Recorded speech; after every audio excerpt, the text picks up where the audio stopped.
You know how family holidays sound like a great idea, but then 2 days in, you're either fighting over what holiday activity to do, or they don't want to leave the hotel because, duh, that's where the Wi-Fi is. That's why I love Explore Worldwide. Their trips are properly tailored so you can discover the real world together. No screens required. Everything's brilliantly organised for you with experts who know all the secret spots, so you can just turn up, minus the stress, and enjoy time together. Imagine hiking through Morocco's Atlas Mountains before sleeping under a sky full of stars in the Sahara, or bring Egyptian history out of the textbooks as you cruise down the Nile after a day exploring the pyramids. We've been to Egypt, and even the teenagers were scrambling out excitedly at dawn. With over 400 adventures in around 100 countries, there really is something for every kind of family. Your holidays are precious, so do them properly without the stress. Click the link in the episode description to browse all of their family adventures, and don't just travel, explore. Quick confession, I recorded this just before Phoebe went to university, misplaced the SD card, now I found it, and she's about to come home. But it's still wonderful. Hello and welcome to Teenagers Untangled, the audio hug for parents going through the tween and teen years, where we start from a position that you're the world expert on your child. You're just missing important information to do your best. I'm Rachel Richards, journalist, parenting coach, mother of 2 teenagers and 2 bonus daughters. Speaking of teenagers, they're in the studio. Hello, Phoebe. Hello, Amelia. Hi. Hiya. I have brought them back in again because, well, I love talking about friendships, and Phoebe is just about to leave for university tomorrow, and Amelia only just recently started at a new college. And I just thought, what a nice time to reflect back on how you make friends, how those friendships tend to change, and how making friendships changes as well as you progress through teenage years. How does that sound, girls? Yeah, good. Yeah, good. Okay. How would you each describe what friendship means to you at this stage? Ooh. Get right in there with that's quite a loaded question. Yeah. Well, I do remember when you were little, I always used to say to you, I see my friendships as, I don't have just like a best friend or a one friend for things. I tend to have friends who offer me different things. I think that is really the best approach. I mean, I look at all of my relationships like that. I think everyone has something to offer, but you shouldn't be dependent on someone. You know, like different friends serve different purposes. Not that it's transactional, but, you know, you might have one friend that you have loads and loads of fun with and you're super childish with, and then you have another friend that you have serious discussions with. And just because you can't do that with another friend doesn't mean that, you know, that they're less valuable or that they don't play an important role in your life. It's just that they're not suitable for that one thing. Yeah. So yeah, I mean, I had one friend when I was really young. I was probably about 7, and she was my best friend. Yes. And I literally poured everything into her, and you know, she was my favorite person at school. And then one day she just dropped me. Yeah, I think she found it was a bit too intense. Yeah. Didn't she? And I think you were devastated. Yeah, it really was. Yeah, I remember like she just found new friends, and she was in the year above, so she had friends her own age. Yes, but I felt really neglected. I know, and it really, really was a hard lesson to learn. And I think the problem is when you put so much into a relationship or friendship, then it can feel just way harder to then understand why she just wasn't getting the same thing out of the friendship when they anymore. do pull away, or you know, if they do pull away, then it's a lot more hard to deal with than if you spread yourself out and you have lots of friends for different things. Yeah. But that's easier said than done, isn't it? When you're younger. What do you think, Amelia? Was it harder when you were younger to be more rational about it? I mean, I feel like Phoebe's experience is kind of different. When I was younger, I didn't really think about that kind of stuff. Like, I was friends with my friends, but it wasn't like, well, I mean, I guess it was, but it wasn't that big of a deal to me, if you get what I mean. I think the most important thing to remember with friends is that everything changes.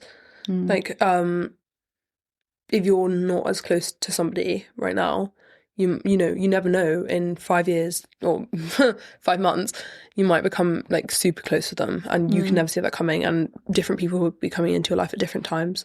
And most of the time, people come into your life when you need them the most, and which is really useful. And just like keep in mind, I also think another important thing to remember is that you need to give what you want to get back. Yes, I think that's 100%. really important. It's like, I want a good friend, but am I being a good Yeah. friend? That's such a good policy. And Yeah. you know the type of friend who you want in somebody, you need to be that as well. So like as Phoebe was saying, she has different friends for different things. You know, you need to make sure that you are that as well. Yeah. And make sure that people are getting from you what you're getting from them, if you get what I mean. Yeah. And also, don't feel insecure in your own relationships if you see that other people have friendships. important. Yes. Friendships that are different, like with a different dynamic. Don't feel like that makes your one mean less. Yeah, other people's relationship don't diminish your own. Yeah, exactly. Because I am in, I'd say, quite a small friend group, and we're all very close. Oh, I was at my old school. We're still friends, obviously. Yeah. But there are two in the group. I mean, there are 3 or 4 of us who are very close, but there are 2 who are very, very close, and they're inseparable. They fight like a married couple, but they're they're really, really close. And I've never let myself feel threatened by them. It would be really easy to feel very insecure about my relationship with each of them independently, because they're so close. But I've never really felt threatened by that, because I know that, you know, they have their own thing, and that my relationship with them is separate to, you know, mine with each one of them is completely separate to their own relationships. And they wouldn't be friends with me if they didn't think that I added some kind of value to their lives. So, yeah.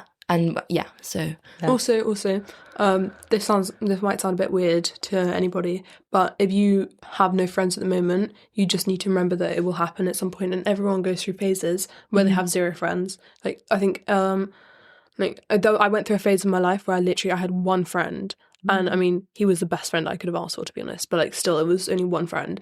And, you know, I've started college, and I've got tons now, but, you know, I think everyone goes through phases where you tend to be alone, but I feel like that's when you can do the most work on yourself. So I agree. Yes. So that when you do make friends again, you can be the best person that you can be, you know?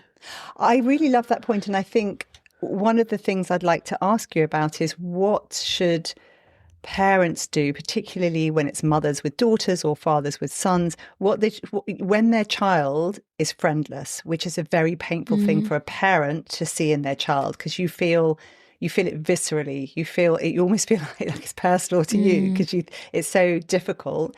What would you say parents should do to support their kids? I think at first the most important thing is not to stress out, and make sure you're there for your kids. What does that feel like? What does that sound like? Feel just like listen, right? And also, a lot of the time, parents mistake asking for advice and venting. they get it confused, and that can really piss off their kids. So I've never done that, have I? it's crazy. No, so if your kid is having a rough time and they're they're coming out with all these things like this thing's happened, don't try and give them advice unless they ask you, because that can and you're like, oh well, I did this, because that can seem like diminishing. You know, they're not taking into consideration that, you know, the situations are different, and, you know, they're like, oh well, I did this and then everyone wanted to be friends with me, or like, and I did this and then this got everyone, like, made everyone want me and stuff like that. Yeah, you feel as a parent, you feel like you're offering some good advice. Instead of that being like good advice, that seems, you know, like that just seems like you're taking away from their issues, and it seems like you're saying that when you were younger, you just had to do one quick thing to solve it, and then that was it, you know? I think just make sure you're just listening until they ask for your advice. I'd like to, you've mentioned when we were younger, and I'm just curious what you think about friendships now versus what I would have experienced, because of course I went to school without any form of social media. We didn't have phones. Basically, when I was a teenager and I started at senior school, you kind of just went into the playground and people skipped or they gossiped. I mean, I don't know what we did. Who knows what we did? But did it feel? How does it work for you going up to senior school in this day and age, trying to make friends? Stay with us. We'll be right back. I'm always chatting to locals wherever I go, and it's no exception when I'm on holiday. When I was in Kashmir, I got on so well with the guide. He took us back to his houseboat to meet his wife and entire family. We sat on the floor drinking tea. That's why I'm excited to tell you about Explore Worldwide. Imagine cycling through Vietnamese villages and then sleeping in a traditional homestay and enjoying a Vietnamese cooking lesson. Or crossing the desert by four-wheel drive or camelback, camping under the stars, then floating in the Dead Sea. With Explore Worldwide, everything's brilliantly organised for you with expert tour leaders who know all the secret spots, so you can just turn up minus the stress and enjoy making memories. With over 400 adventures in around 100 countries, there really is something for every kind of family. Your holidays are precious, so do them properly without the stress. Click the link in the episode description to browse all of their family adventures, and don't just travel, explore. When I started at my senior school, Amelia and I have both, coming back to your previous question, we've both been through periods of not having friends. I think that's fair to say. Yeah. But I think everybody, like, if somebody says they haven't, I think they're probably lying, because everybody has. And even if they haven't had a period where they have had like no friends, or they've only had one or two, they've had a period where they felt like they had no friends. Mm-hmm. But I started school alone. No one from my old school went up to school with me, and I didn't know anyone beforehand. And I think a lot of people were on their phones a lot of the time, even though we only had, at school, we were only allowed to be on our phones for 1 hour. Like, we had a set time. But, everyone, it was like a crutch almost, because it's hard. If you're on your phone, to make friends. yeah, I mean, it's the classic thing. If you feel awkward, or like people when they go to meals on their own, most of the time they won't, because they're afraid of being judged. But you will find them sitting there scrolling on their phone, because if they're online, if they're in this digital world, then they don't feel. It's the age old. If I close my eyes, then no one can see me, right? But it's that kind of thing. So you feel less awkward. Yes. I'm very busy. I'm very busy on my phone. Exactly. So I've got a purpose, and I'm talking to people. I promise. So that's kind of what everyone would do at school as well. So it's a false friend, social media, because it's called social media, but I wouldn't say that it is very social, unless but people do use it for chatting in forums and things like that. And I do think it's probably easier to stay in touch with people now. I guess you used to call people. But if you move schools or something, unless you were really close with someone, you just didn't know what happened to them afterwards. You sort of just, that's that. Exactly. Whereas now you can, I mean, something that happened when I lost my social media account and I had to start again, it was Instagram, was that I lost a lot of, it was less my followers that I cared about, more all of the people who I was following before, because now it feels weird if I were to re-follow them. Yeah. Because we don't talk now, not for no bad reason. We're not in contact. But it was nice to, keep up with their lives. That's so interesting. Because it still gave me that contact point almost. I could see how they were developing as a person and their experiences and things like that. But now I just lost all of that, and I can't. It would be weird for me to try to similar to that is, when I moved schools, one of the hardest things for me to come to terms with wasn't me leaving my friends, because I was staying in contact with my friends. I could keep up with them, I could talk to them whenever I wanted.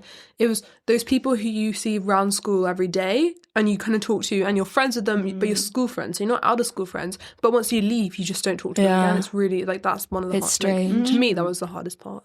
Yeah, and schools provide that structure, don't they? But once you've moved on, and it gets even more like that when you move out away from an educational setting, which is one of the reasons why it can be very difficult for kids who are used to having that structure. They rely on that structure, and then suddenly that structure's not there. And I use social media that way too. I love dipping into people's lives who I've spent time with in the past. I'm not necessarily prying. It's just lovely to see what's happening. Well, but also, you see prying. It's not if they've let you follow them, then it's absolutely. fine, But they may right? not know that I'm still following them. Well, but then that's their own thing to deal Yes, with, you know. I yes. think if you've got a public account, then course. No, you're of course. welcoming views, and if you've got a private account and you've let people follow you, then you're there, you know. Yes, They have business absolutely. being there. Yeah, absolutely. So we talked about the difference. So you were saying that when you were early at school, you were finding that kids were on their phones. And because I always used to say to you, you need to have your taxi light on. You need to, if you want to make more friends, you've got to look like you're interested in making more friends, which means you've got to be walking around looking open to it. You know, because I've started college this year, like you guys know, and you know, best experience so far. I made friends fantastic really place. quickly. It's really, really lovely. But there are a couple of people who my friends are like kind of, they know from their old school, and the people who like, some of them don't have any friends, but the reason is because you need to make an effort. You know, people say that friendship shouldn't be an effort. When you're actually making friends, it should, because you know, no one meets people and it's like bang, and you know, people don't just fall into your lap. You have to, you know, try. I so agree. Yeah. And there was, at my old school, there was one girl, and when everyone was getting to know each other, she sat on her phone the entire time and she wouldn't engage at all. And then she told the teachers that we were bullying her, which was very strange because she didn't talk to anyone else.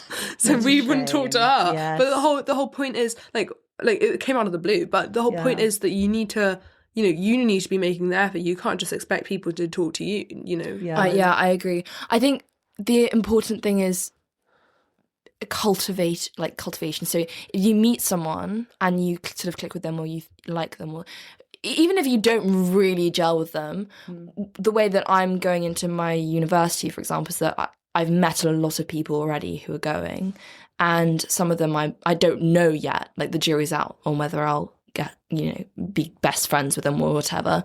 But I think when I go, if I have nothing to do, I'm going to reach out to people and just say, do you want to come to the coffee shop with me or something? Because everyone's It's nervous. yeah, because, you know, it's nicer to experience things with other people, and then you give that relationship a shot, and you know, and it signals to them that, oh, they like me enough to invite me out, you know. So it's all of these things.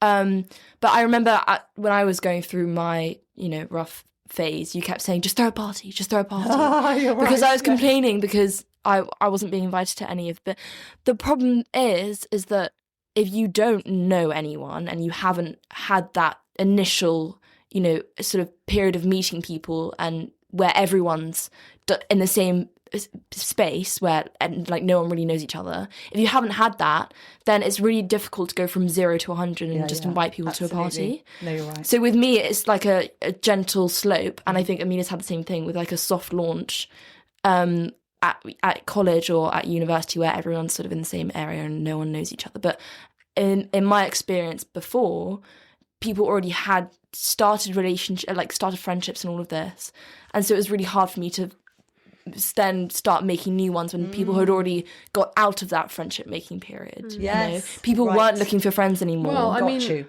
Yes. I would like to disagree with you that I think college is actually very much like that. There are at my college there are like, I think there's 1,600 in my year alone, and there are 2 years.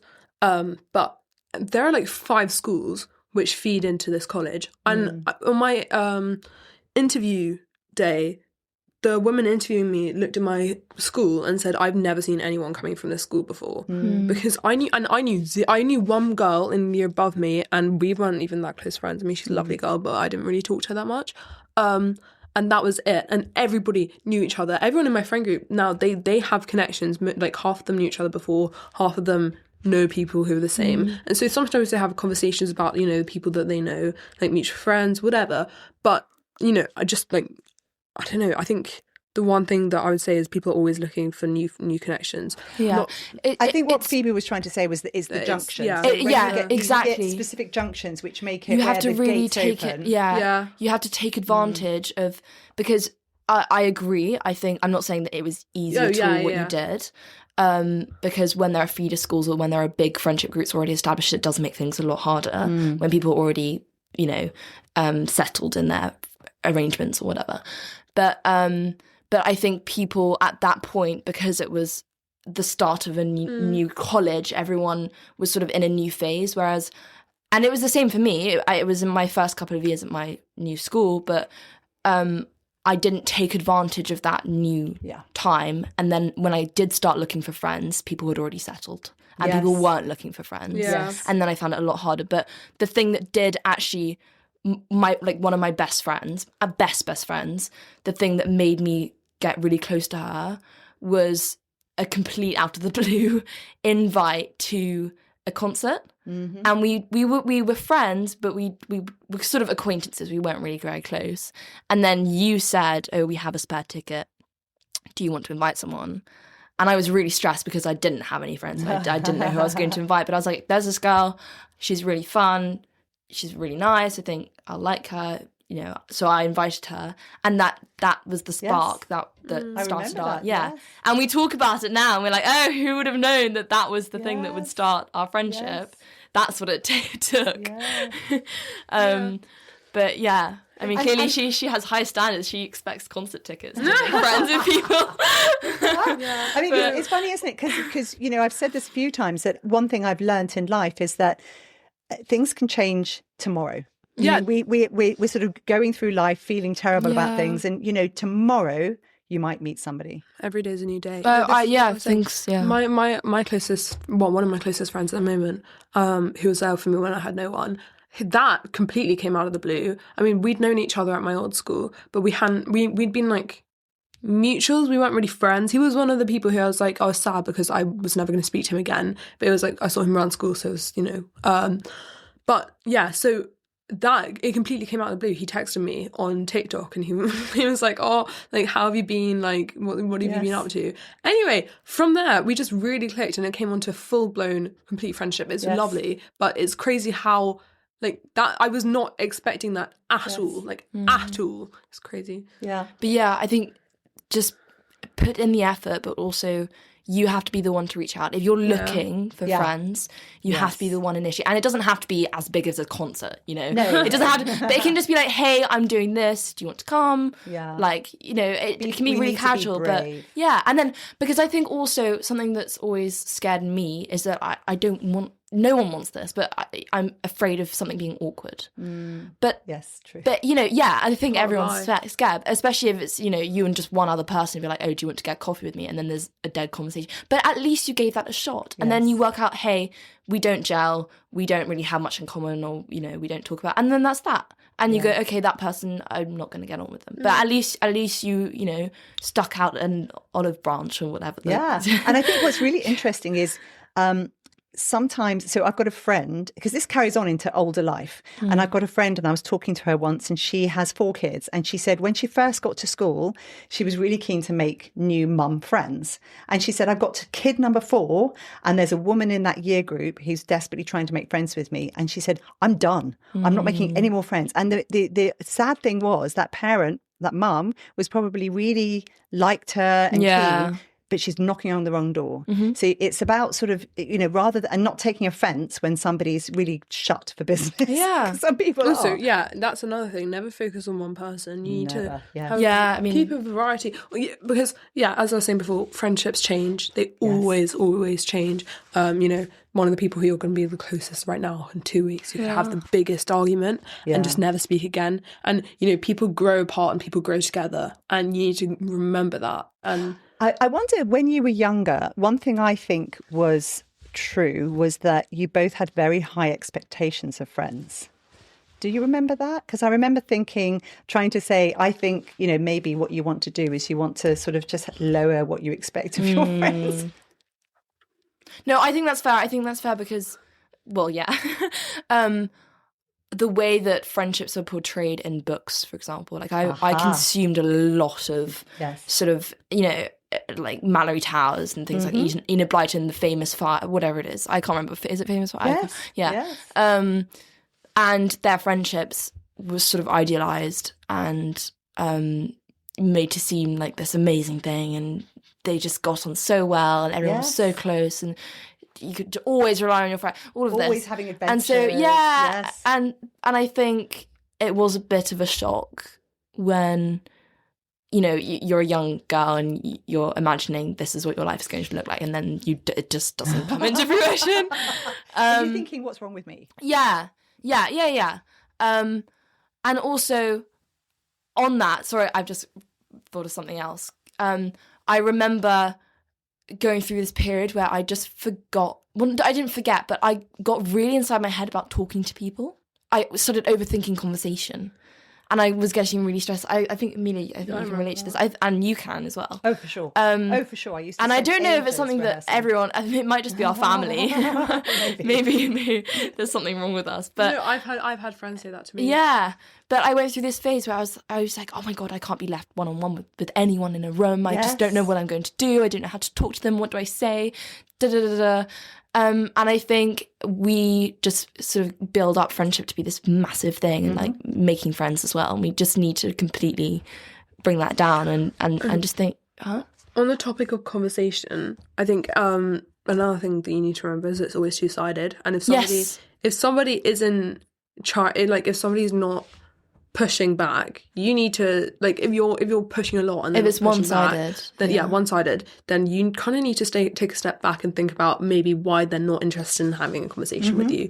And like, maybe, you know, I'm not saying that they necessarily don't like you, but maybe you need to relax a little bit on that certain person. And another thing, like, on that topic, don't be desperate ever. Because you need to be okay with the fact that one day, or you need to be okay with being alone. You need to be okay with the fact that one day you are going to be alone. And it's very depressing, but still, you need to be okay with the fact that you could be alone no matter what. You know, and people can sense that you're secure in yourself, and that's what they like. And if you're very like, oh, don't forget to invite me to this, you know, like, I'm here, like, you know, you're very, you know, keen to have friends and keen to be noticed, which I completely understand why you would be, and I completely understand, like, that's been me in many, many situations, but you need to be aware that people tend to not like that. I think it comes from, like, people don't like it, yeah. but it comes with self-worth. Like, if you're not being invited to the party, then, you know, like, those aren't your people.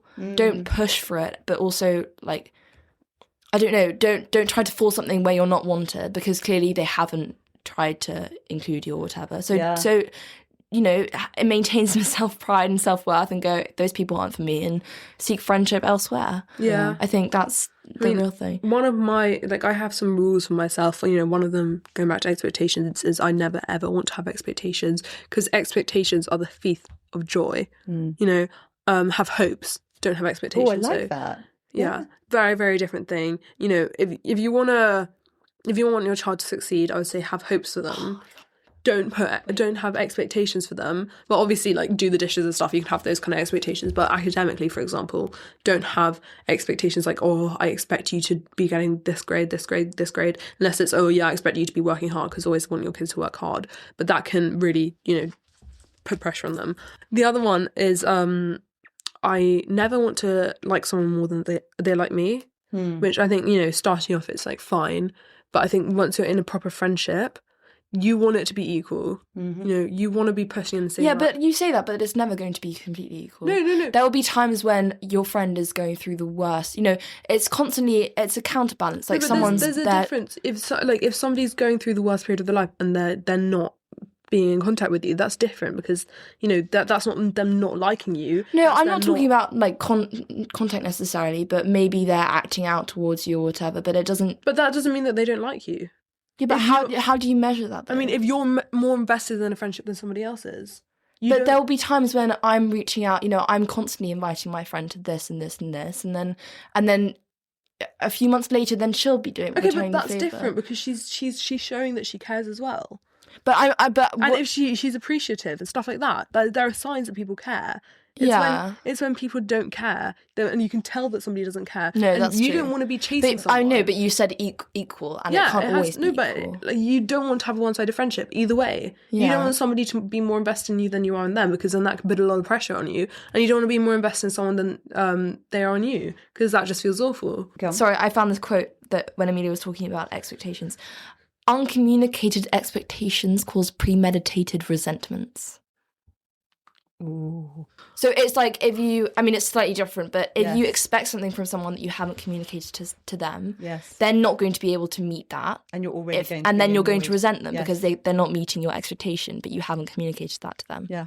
Sorry, that happens in marriages. That happens. But friendships as well. If you're expecting something from a friendship and you haven't, and they're not mind readers, so you can't. Yeah, I like that. Phoebe, a while ago you mentioned that you had used AI to say, "Oh, I'm thinking this. What do you think's behind it?" Or "I'm feeling this. What do you think's behind it?" You don't use AI a huge amount because I know that there's a lot of worry now about these bots and how they are very affirmative. Well, and mine isn't.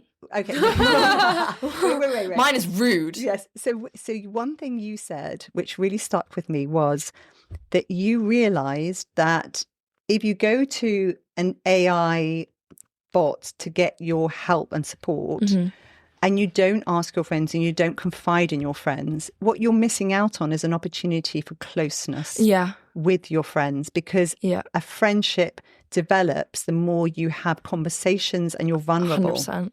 Yeah.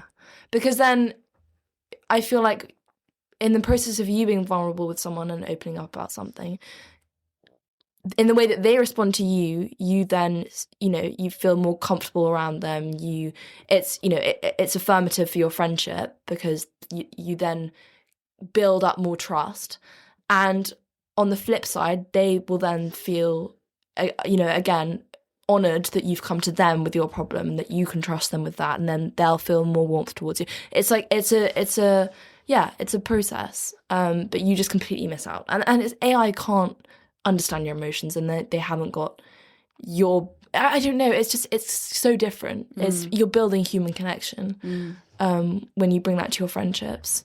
But friendships can be quite difficult, can't they? Because you can have arguments and things, and it can feel very comforting to just go to something that confirms your thoughts and feelings. Yeah, of course. But one of my closest friends, our relationships, our friendships sort of developed when I was going through a really tough period, and I was relying on her, and we were talking a lot, and out of that we've developed this amazing friendship. But I think the point is that if you're not being open with people about your feelings, then you're preventing a certain level of depth within your friendships. A lot of the time, most people are going through similar things. Yes, if not exactly the same, most people have felt similar feelings. Whatever.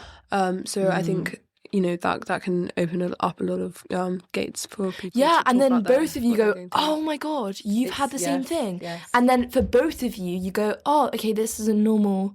A lot of people go through this. I'm not alone in my experience, and then you're completely right. Then you both connect on that level again, because you can relate to each other. Yeah.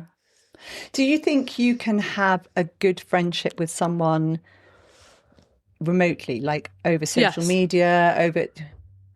My entire friendship with the guy who was... I've mentioned him quite a bit, but that's completely... Well, I mean, you had met him. I had met him, but that I hadn't seen him for since I left, so that was 9 months. I hadn't seen him for 9 months. But you knew him through school, though. No, but I didn't know him. I knew him on surface level. I was like, "Oh, hi, how are you? I'm good. Like, how are you?" Like that kind of level. Like, what's your favorite color level? I didn't know him like as in actually we weren't like proper friends. Yeah. I think that you can completely have a good relationship over social media, but I think as long as you know that they're actually a real person. But that's the thing. I think there's a difference, but because you knew who he was, you had interacted with him in social groups and things like that. You'd seen him. But unless you're one of those people who are getting scammed by those people who are saying that whatever. There was a guy who said that he was on the moon and an old lady had a relationship with him. Unless you're one of those people, like. Most people don't fully have a relationship over social media. Most people don't have an 100% relation. Like, I think that is like okay, but I mean, I don't know how well that would work. I think having a relationship which is majority over social media is completely fine. I've seen him once in about maybe a year. Yeah, that was like my old relationship. Yes. Okay, but that was different. This is friendships. No, I know. I'm saying, how did that turn out? Actually, it doesn't. No, I know. And do you think social media can harm relationships? I think it can do anything to a relationship. Yeah, Why? I agree. Why do you say that? Because it can show you. The thing about social media is that what you see is really tailored to what you've been watching. I agree. I think it can do anything to relationships. I think even with my friends who like I'm friends with in real life, for the majority of the time, we still interact over social media. We can be like next to each other on a sofa or something and sending each other reels that are funny. I think you can use it in certain ways. It's like it is a tool. You can use it in certain ways to influence your friendships with other people. Also, posting and commenting on people's posts is a big thing, I think, for kids. And I'm not sure that parents realise the extent to which it actually does influence relationships. But also the norms are different depending on what school you're at in your social circle. But I think it varies within my like friend group, for example, it's quite normal and almost expected to comment on each other's posts and like them at least. I remember getting really stressed out because sometimes I wanted to do a post for a friend's birthday and then my other friend I did a story for, and I didn't want them to think that I value them differently or whatever. Yes, like there's a lot of reading into things online. Yes. And people are constantly picking up signals, through certain like messages and comments and things like that you do. And because you can it's see really hard each other's, to read. Yeah. Yes. It's quite hard to navigate sometimes.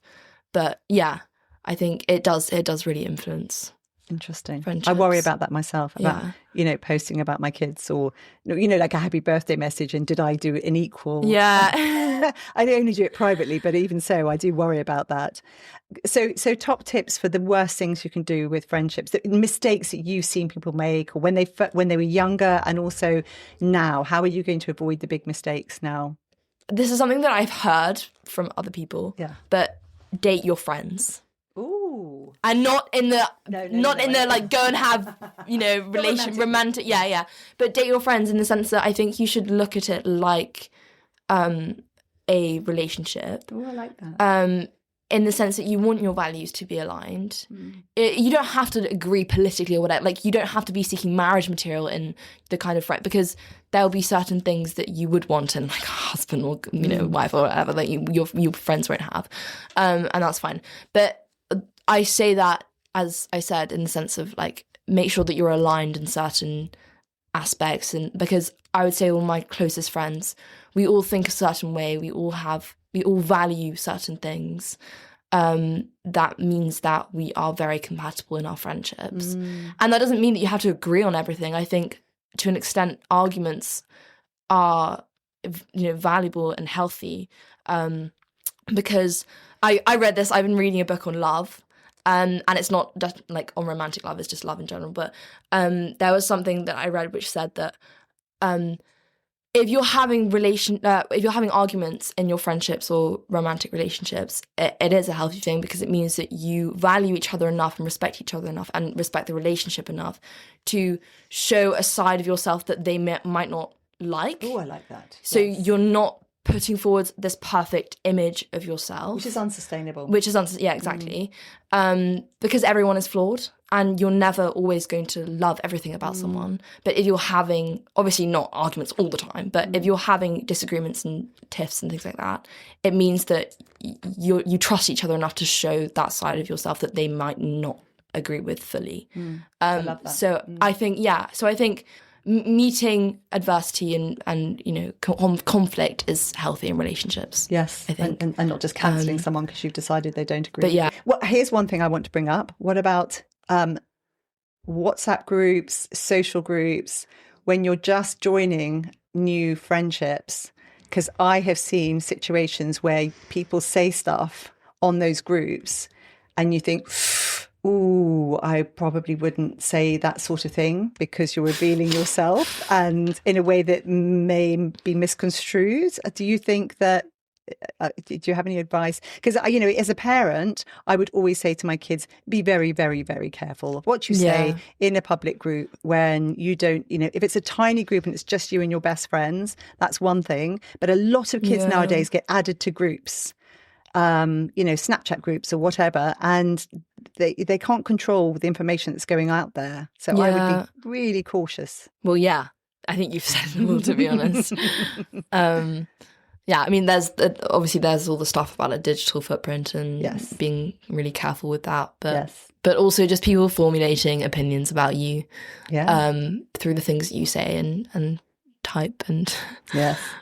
Yeah. So Mia, what have you got? Any top tips for like, don't do this? Don't get too concerned with it. I think the best one, if you guys know Mumford and Sons, good music in my opinion.